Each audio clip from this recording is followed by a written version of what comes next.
అరే సిగ్గుండాలన్నా మనకు సిగ్గుండాలి. అరే తాతలు తండ్రులు ఇచ్చిన ఆస్తులు పైసలు కాదు మనకు కావాల్సింది, మనకి ఇచ్చిన కల్చర్ మనం తీసుకున్న దమ్ము ధైర్యం మనకు ఉండాలి. మన భుజస్కంధాల మీద మన ధర్మాన్ని కాషాయ కనుగా ధరించే ఒక గుండె ధైర్యం మీకుండాలి. ఇంకా సిగ్గు లేకుండా కాంగ్రెస్ కండువా కప్పుకొని ఈ రోజు రామ మందిరానికి వ్యతిరేకంగా మాట్లాడుతున్నారంటే బిడ్డ తొడకలు ఏం మాట్లాడుతున్నారు?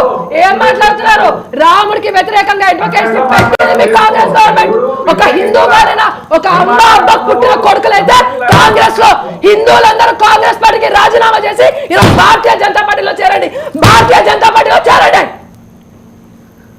సిగ్గున్న హిందువులైతే పైసలు తీసుకొని ఈరోజు రాజకీయాలు చేస్తున్న మీలాంటి రాజకీయ నాయకుల వల్ల ఈ రోజు రాముడు బోధించాల్సిన పరిస్థితి ఏర్పడింది.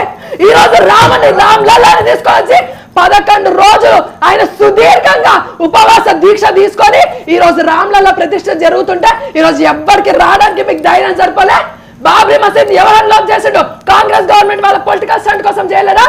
ఈ రోజు రామ్లల్లా మీకు ఎవరో మీరు చెప్పింది రాహుల్ గాంధీ అంటాడు హిందువులందరినీ హిందుత్వవాదులందరినీ బయటకు వెళ్ళగొడతామని. ఎవరి దేశం ఇదే? హిందూగా ఉన్న మహేష్ అన్నానికి సిగ్గుండాలి కాంగ్రెస్ కండు ఆపుకోవడానికి.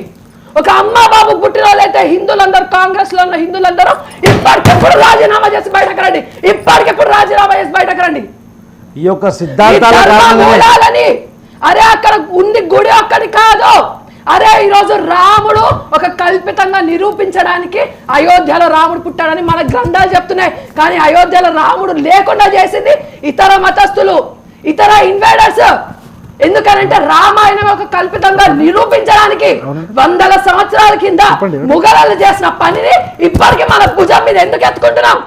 ఎందుకు పైసల కోసం చేస్తున్నాం పనులు?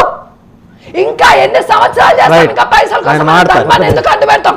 అన్న రాముడు లేకపోతే ధర్మం లేదు, ధర్మం లేకపోతే ధర్మం కోసం యుద్ధం లేదు, ధర్మం కోసం యుద్ధం లేకపోతే మహాభారతంలో కురుక్షేత్రం లేదు, కురుక్షేత్రం లేకపోతే కృష్ణుడు చెప్పిన భగవద్గీత లేదు, భగవద్గీత లేకపోతే వేదసారం లేదు, వేదసారం లేకపోతే 4 వేదాలు లేవు, అష్టాదశ పురాణాలు లేవు, ఉపనిషత్తులు లేవు.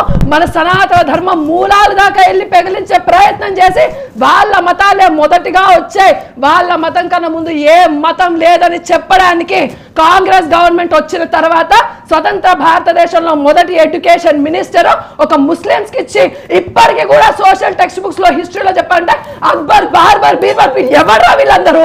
దేశాన్ని ధర్మాన్ని మట్టుపెట్టిన వాళ్ళు, 49,000 గుళ్ళని ధ్వంసం చేసిన వాళ్ళు, వాళ్ళ చరిత్ర ఈ పిల్లలు ఎందుకు చదువుకోవాలి?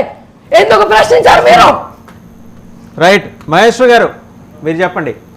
మహేశ్వర్ గారు ఇంకా కాంగ్రెస్ వాళ్ళకి మిగిలిన మాట్లాడడానికి మాట్లాడేటప్పుడు ఆ మాట్లాడింది ఆ భాష కూడా దాని మాట్లాడితే నాకు ఆ సంస్కృతి లేదు, సాంప్రదాయం లేదు, నేను కాట్లాడుకోవడానికి. అదే సంస్కృతి సాంప్రదాయాలు నేర్పించింది సనాతన ధర్మం. సనాతన ధర్మాన్ని మట్టుమాయం చేయాలని రాహుల్ గాంధీకి సపోర్ట్ చేస్తున్నావు. మరి సపోర్ట్ చేస్తూ మళ్ళీ సంస్కృతి సంప్రదాయాల గురించి మీరు మాట్లాడారు. మహేష్ గారు మీకు లేదు.